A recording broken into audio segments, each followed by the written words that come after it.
episode 89 of Late Night Linux, recorded on the 11th of May 2020. I'm Joe, and with me are Phelim. Good evening. Graham. Hello. And Will. Hello. Graham, you sound rested. Presumably you had a nice celebration on Friday of Victory over Europe Day. Yeah, I did, and celebrating the success that we're having outside the EU. Yeah, I'm feeling much better, thanks. Yeah. So we're going to get into some news and some other stuff, but first, another plug for my two relatively new shows. One, The New Show, which is at thenew.show. That's with Daniel Foré and Popey. It may be familiar to some people, the format at least. And the other is 2.5 Admins, which is at 2.5admins.com. And that is with Jim Salter and Allan Jude, where we talk about ZFS, that sort of thing. Admin stuff, and I try and learn a little bit. I'm the half in there. So do check them out. I'll put links in the show notes. So let's do some news then. And the first is that /e/ I don't know how you say that, partners with Fairphone. This is on the Fairphone 3, which has been out for a little while, but now it's available with this EOS, which is essentially a fork, or it's based on Lineage, but with micro G, so it has location services without having to have the Google bullshit. Yeah, I think, I don't know much about it, but it seems like a decent partnership. I know that it's a terrible name, E, but it was founded by Gal Duval, wasn't it? The guy that created Mandrake and then Mandriva and Alteo. And I like Gal a lot, and I think he's kind of trustworthy, I suppose, as a character for trying to say doing what he says he'll do. And he's been trying to create a free and open source and open Android-based operating system for quite some time. So it sounds like a good partnership. I've always been skeptical because it is just Lineage with micro G, isn't it? Yeah. And I guess from his perspective or from their perspective, it's because it is a compromise. It's a compromise compared to the one Phelim is not prepared to make, and I understand that. But also, loads of people just need some access to just those apps, so it gives them that at least. It's interesting that Fairphone has joined, because the previous phones they were offering, the previous hardware they were offering, were like refurbed Galaxy S, whatever's, S9s, I think, and S8s. So it's nice to see a more open platform for their open source OS. They're charging a premium of €30 for this. Normally it's 450, whereas with E installed, it's 479.90. Why not just make it 480, but whatever. Is it really worth that extra €30 when you could just flash it yourself? I suppose having it pre-installed makes it easier for some people, but surely if you care enough to want to use a Google free device, you can work out how to flash Lineage or E yourself, can't you? I don't know. I think the first time you flash a phone, figuring out what all the bits are and why you need different bits of software to control the various hardware manufacturers' bootable blobs and stuff. I think if you could pay somebody €30 to guarantee that you're going to not end up with a brick, I think I would take that if I was doing it for the very first time. Like, it might be a good sort of stepping stone for people to get into the ROM community somewhat. I suppose so. It's just, for me, it's quite easy now to do it, but I suppose when you first get into it, it is a little bit tricky, and if you flash the wrong recovery... Yes, nice to bring that up. Thank you. Well, I know someone who had a Huawei 7-inch phone. This was before massive phones were even a big thing in the West. And he managed to flash the wrong recovery and hard brick it. He had to send it back to China to get it fixed. So he would be the kind of target audience, I suppose, the kind of fuckwits who do stuff like that. 1+3 and 3T. I didn't realize they were separate. They're not anymore. Fucking shut up, will you? I don't think it's necessarily about the out-of-pocket expense for the end user, or protecting the end user from themselves, as it were. It's about offering a bit more help to those people. It's you're offering, sponsorship of the project as well as getting the phone. And I think that's a really good way of open source projects generating a bit of income for themselves, from their loyal fan base of people who want to support them by giving them hardware they want to use and the opportunity to pay a little bit more money to help the project. I think it's a nice way of doing it. Yeah, fair enough. All right, well, related is that postmarketOS now boots on over 200 Linux phones and tablets, albeit with differing levels of success and maturity. But it's pretty cool that postmarketOS, which has been around for a while now, and the aim is to support hardware for a long time and not just abandon it. And we've seen it available for the Pine phone. That's where I've tried it out. And it is a decent, proper GNU/Linux base to run on phones. And so the chances are, if you're not using Ubuntu Touch on a Linux phone, you're pretty much going to be using something based on Postmarket or maybe Debian. Yeah, I think this is really cool. It's the equivalent of, finding those old phones in the drawer that you used to have and the increasing likelihood that you'll be able to stick something on it and play with it just to get a feel for how it works. And it's really nice that it supports 200 phones. It's incredible. And looking at the list, it really goes way back, like the Nokia 2720 Flip. Yeah, it doesn't support my Nokia N700. It does support the 900, which isn't much older or younger. Yeah, and the N9 as well, which I think was relatively old as well. Yeah, that was back when Nokia were playing with its own version of Android, I remember, and then decided not to. But then there's some pretty modern ones on there as well, like some of the OnePlus phones, like my One, the 3T, and even the 5T and the 6. And the original OnePlus One, which is a great phone still. I can't believe I looked up how much I paid for it, and it was like 200 and something quid back in the day. And now the OnePlus 8 whatever Pro is fucking nearly $1,000 or something. It's funny how things have changed there. But yes, it's good to see that they are trucking along. And so I thought it was worth a quick mention. Oh, out of interest, it does run on the Meizu Pro 5, which is one of the Ubuntu phones, which I tried to put, what was it? React OS, I think it was, that I stuck on there. And I had all manner of trouble. So I think I might reflash it and give this a go. Surely it can't be React OS. That's like the Windows, the open source Windows. I love the way Will plays those keyboard sounds. Not React OS, Resurrection Remix, sorry. Ah, right, that's quite different. Yeah, that's just a AOSP-based ROM, yeah. Try to run IIS on your phone. Well, yeah, give it a go and let us know how you get on. All right, so SaltStack attack. This was quite an embarrassment for Lineage OS and Ghost, the blogging platform. They got pwned over the last week or so by not patching their shit. Yes, very naughty. And not only that, but kind of poor security practice, really. I don't think SaltStack's ever said you should have your Salt Master out to the internet. And it seems quite a lot of people have a lot of servers sitting out, and they got owned due to 2 flaws that cropped up in the last couple of weeks. I was reading through exactly what this flaw is, and it just sort of ticks every box of what you don't want it to be, like root access, just every fucking thing that could go wrong. Full file system access on a system that pushes configs and changes to all the other minions that are connected to it. It's great. What was the problem with SaltStack? What was the initial vulnerability that let people in?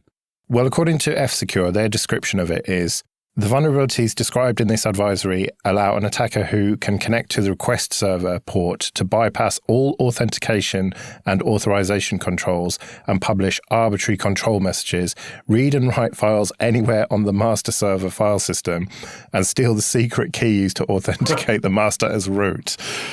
The impact is full remote command execution as root on both the master and all the minions connected to it. So it's just the worst possible vulnerability you can imagine. But you do wonder who's been using this to do what, and that may come out over the next few weeks and months. But either way, it's a bit of an embarrassment for a lot of people. Yeah, probably a good way of building a contact tracing app. I've been reading about that. I just don't even with that. So good news for people with Raspberry Pis who are into photography. There's now the high quality camera available, So you can still get the old camera and the Pine Noir and all that, but this is a more expensive one with interchangeable lenses, which I don't know much about photography, but my understanding is you can put professional lenses on this. Yeah, so this one has a built-in infrared filter on it, and you can't get a non-infrared filter, and apparently they're not going to build one. Can you peel it off? Yeah, I guess you could. Something like this would be really good for astrophotography. Yeah, exactly. That and a security camera of unimaginable ability. You could press enhance on this one. Especially as you can, get any CS mount lens on there and do whatever you want with it. It is quite exciting in that way. And especially like stuff like low light and astrophotography, you don't really need a huge number of megapixels. You just need, a big sensor, which this is, and a lot of time. Did you see the comparison between the camera module V2, which is the old one that's still available, the cheap one, and then this one? It's like night and day, the two pictures of a Raspberry Pi. It's more expensive. I mean, this is $50 for just the camera, and then they've got a couple of lenses for either $25 or $50, or you can just add lenses that you already have. So someone who's already into photography, this seems like a very good way to automate God knows what. I mean, the possibilities are endless with it. Yeah, it's a really nice addition considering it's so well integrated with the Pi at a hardware level and a software level. My big question is if they release another camera module, what are they going to call it? If this is the high quality camera, what's the next one going to be? Super high quality. The best. So RetroPie 4.6 has been released with Raspberry Pi 4 support. This was a couple of weeks ago now, but I thought it was worth a quick mention while we're on the topic. And now that it supports the Raspberry Pi 4, you would imagine that some of the more difficult emulators will run more smoothly on it then. Yeah, I saw reports of PlayStation 1 being emulated, which, in my opinion, shouldn't be classed as retro, but there you go. No, isn't it? It's like 2 decades. I think we've got to be careful. Just shut up, you. It's not that long ago. But the fact that you can emulate a PS1 and presumably a Pi 4 can go way beyond that now. It's quite amazing. It really helps understand how the power of computers is just getting more and more all the time. Yeah, I agree with you. I'm hearing I think as people starting to use the Pi 4, I've heard lots of good stories about how powerful people are finding it when they're starting to build stuff for it and starting to actually use it. And I'm not getting too audio geeky about it, but there's lots of people that are now using it as like an audio processing for guitars, for like effect pedal chains and people building add-ons like that for it because it's just so much more capable. That's pretty cool. I must say, I did actually try a few emulators on a Pi 4, but it was an open elect box, so I imagine this is even better than that. But my God, was it good fun to play Mario Kart again after a disturbing amount of time. Was that on Dolphin? I don't know, to be quite honest. I just came in, saw it on the TV, I was like, what? Yeah, Dolphin emulator. I think that's a GameCube and possibly Wii emulator. I would like to try that on the Pi 4, although I suspect it will struggle. That's quite hardcore, but I'm going to give it a go. Because you've got a Pi 4 now then. Yes, and you're right. It is incredibly impressive. I've used it for terminal stuff, and I couldn't tell the difference between that and my full-on Intel server. Some of the older Pis that you SSH in and you open up like VI or Nano or something, and you scroll up and down through a text file, and it really chugs along. But this thing it just feels like a real computer. What are you doing about cooling though? Taking the lid off. I see. I found it got so hot, and then when I got my case with the heat sinks and the fan, it's been absolutely brilliant. It's well worth it, I think, although it is really noisy. So maybe the compromise is just a big heat sink or whatever. Okay, this episode is sponsored by DigitalOcean. Go to do.co/LNL and you can get $50 credit with 30 days to use it.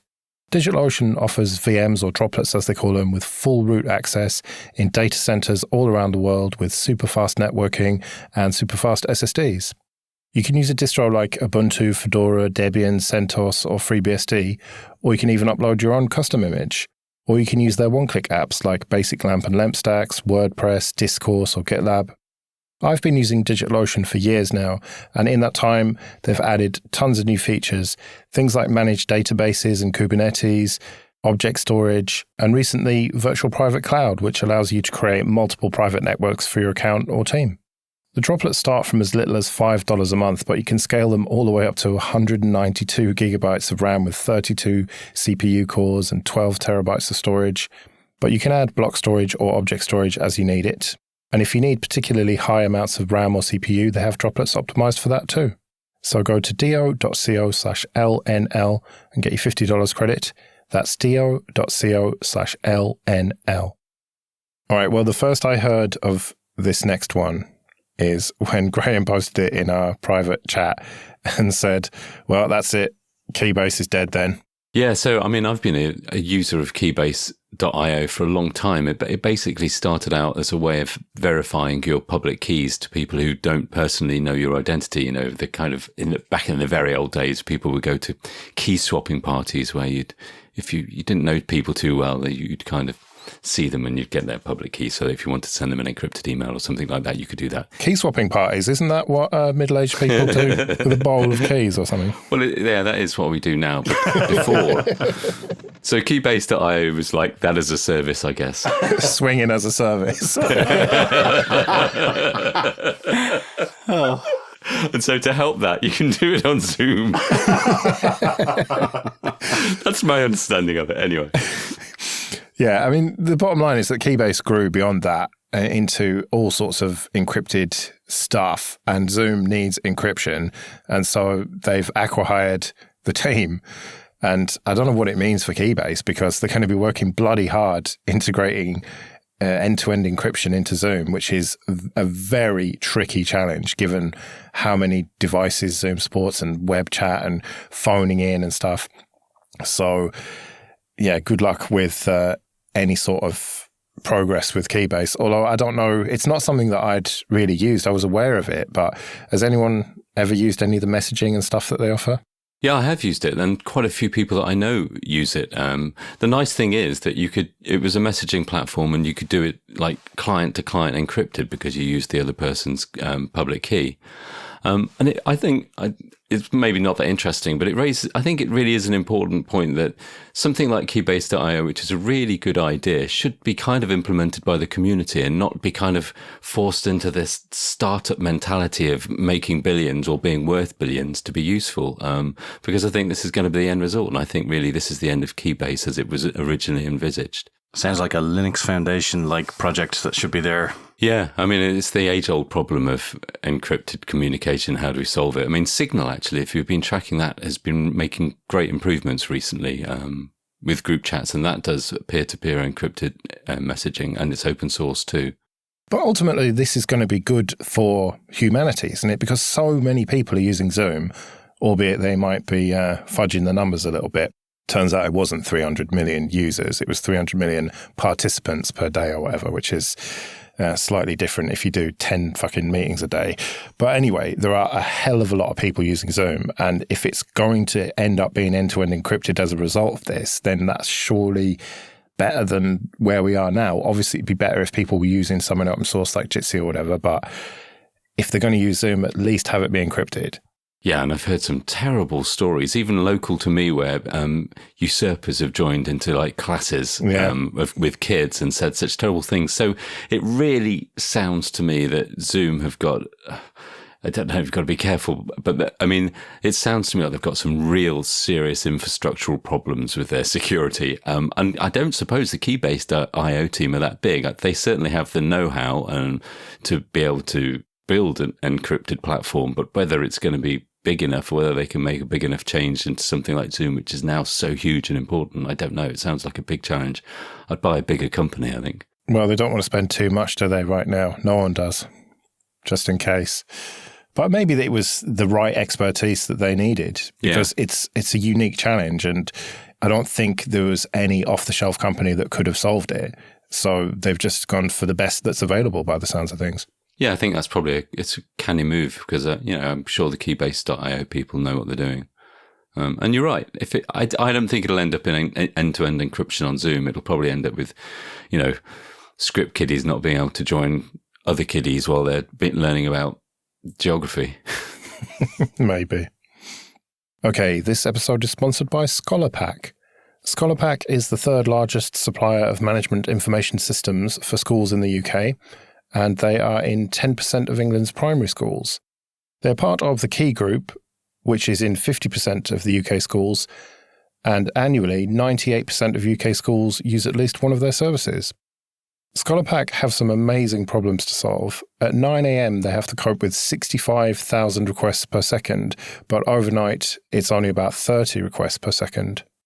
During the recent school closures, ScholarPack worked with the Department for Education and provided features to allow schools to cope with the changing requirements within hours of them being announced. ScholarPack has various job vacancies, including junior DevOps roles, so if you're in the Lincoln area of the UK, check out scholarpack.com/LNL. That's scholarpack.com/LNL. On to a bit of admin then, and first of all, thank you everyone for supporting us on PayPal and Patreon. It's very much appreciated, especially to me these days. If you want to join them, you can go to latenightlinux.com/support. And remember that if you support us for $5 or more on Patreon, you can get an ad-free RSS feed.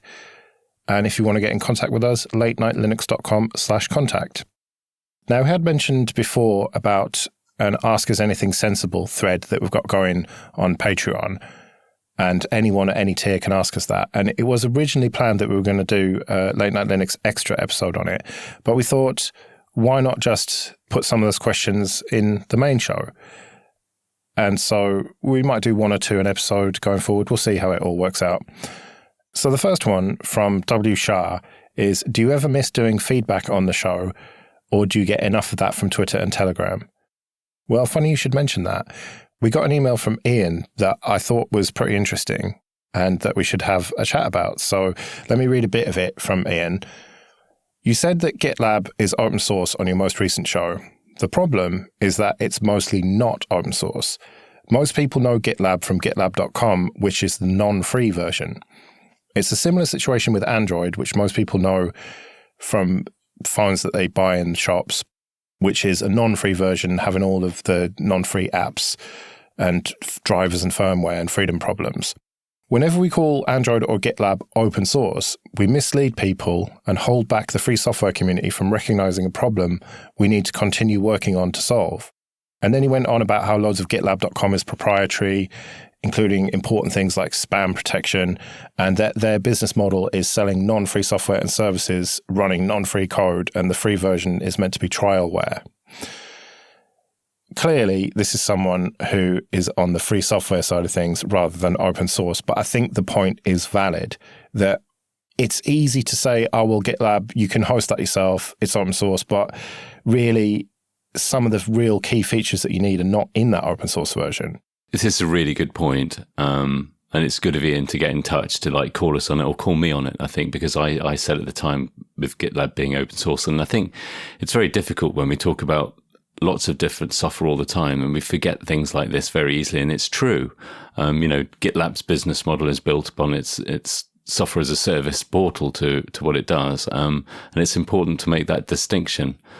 And it's been this way for a long time. And I think, and as I've mentioned before, I think it's difficult. I don't know what we have to do to make this distinction without sounding overly pedantic or making it boring. And that, I think, is the real challenge, because it offers so much convenience as well. But take Android as the example there. Isn't it sort of good enough that we've got the Android open source project, which you can build things like Lineage and E from? And should we not be grateful for it? And should we not be grateful that GitLab is even slightly open source and you can run your own instance? And yeah, you might have spam problems and some of the features are missing, but you could always add them to it potentially. And, it's better to have something rather than nothing. And if it takes them having a non-free proprietary version that they're monetizing to make it possible to have an open source version, then surely that's better than not. I think you might be looking at it the wrong way around. I think Google was very lucky to be able to take essentially an OS, kernel, utilities, compilers, and build a product that they're able to make a lot of money from. And the sort of contract they got into, and that was the fact that it was an open source load of code that they had to give back. Now, I don't think they would have necessarily given that back. Was it BSD? Maybe they would have. I'm not sure. But I think we shouldn't always look at it the other way around where, we're so lucky that large company X is making money from work that a lot of open source developers have put a lot of work and time into, or free software developers. And I think you should always try and look at a project to see, can it be fully run by yourself? You don't have to do it, but I think you should always look at a project and say, if they go away, can I survive without them? I think that, well, I don't think, I know, software development costs money, and software developers cost money. They've got mortgages to pay, they've got families to support, but there needs to be money in the equation here, and someone somewhere has got to generate that, and that is going to be the business that is sponsoring that project.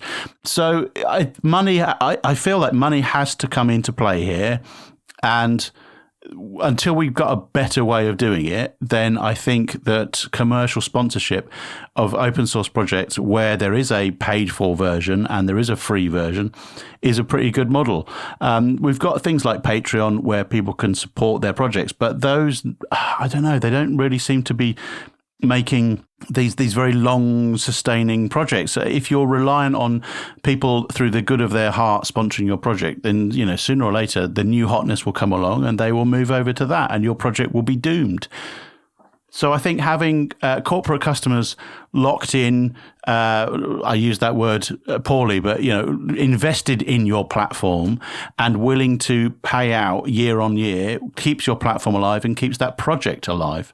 100%. I don't disagree at all with what you're saying. And it's so difficult to make a business around even things that are predominantly open source. And I don't know if there's an easy answer for it because, it has to be this way. It has to be, if that's the way that GitLab funds itself, that's the way it has to fund itself. I guess it's just important to sometimes make the distinction that the entire product may not be in frustrating ways, like Android, for example. And it's important to perhaps say that Android's becoming increasingly closed source with more and more of what Google doing becoming private. But I agree also with what you're saying, Joe, that I've always thought that there's probably enough in open source in Android without knowing the complexities of turning that into a phone operating system. It's more than we had maybe in the early 90s when Linux was created from scratch, but then the hardware was more open then. Well, thanks for writing in, Ian. It's certainly food for thought. And for the original AMA question, yes, kind of do miss doing feedback to some extent. So maybe we'll do it from time to time going forward. latenightlinux.com/contact if you want to get in touch. So KDE Korner then, push to the end of the show. As some people like it, I think. Yeah, you can all press stop now. Yeah. No, we want people to listen to the whole thing. Anyway, so the first one, Academy have got a call for proposals. This is going to be a virtual Academy this year, of course. Yeah, it is. It's from Friday the 4th to the 11th of September 2020, and they would like people to write in with proposal talks. The community goals this year are consistency, the apps, and Wayland. Consistency with a K. I mean, is there any other way to spell it? And then, take a look at the list and go through. And if you've got a talk, submit it. Otherwise, look forward to the videos afterwards.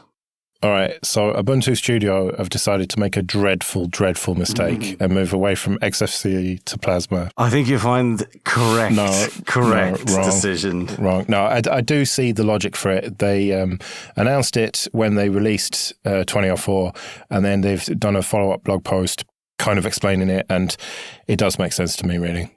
A lot of credit to the apps, I think, really. There's some really powerful apps there, and I think the resources of XFCE are pretty close to Plasma if you don't run with a couple of the features on it. And yeah, I think it's a far more supported and developed and featureful and yeah, the drawing tablet support and a lot of the things like Krita and the Kden Live and stuff like that make more sense on a Plasma desktop. So I can see the argument for it. And like they say, they were never aimed at low-end hardware. They were originally using GNOME 2 and just didn't like the change to Unity. And so that's why they ended up on XFCE sort of just by default, really.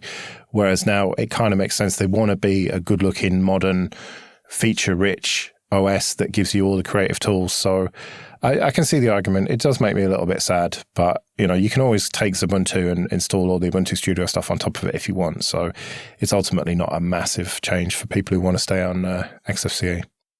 And just a quick one that I put in, I spotted a blog post this week about an NVIDIA Shield K1 tablet, which was a gaming tablet that came out 2014, 2015-ish.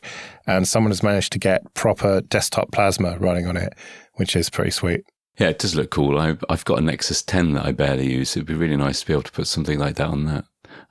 So I guess if anyone's interested, there are detailed instructions over on the on this website, which we'll leave in the podcast notes. Yes, very nice. Right, well, we'd better get out of here then. We'll be back in a couple of weeks with hopefully some of your Ask Us Anything sensible questions and maybe some news and who knows what else. But until then, I've been Joe. I've been Phenom. I've been Graham. And I've been Will. See you later.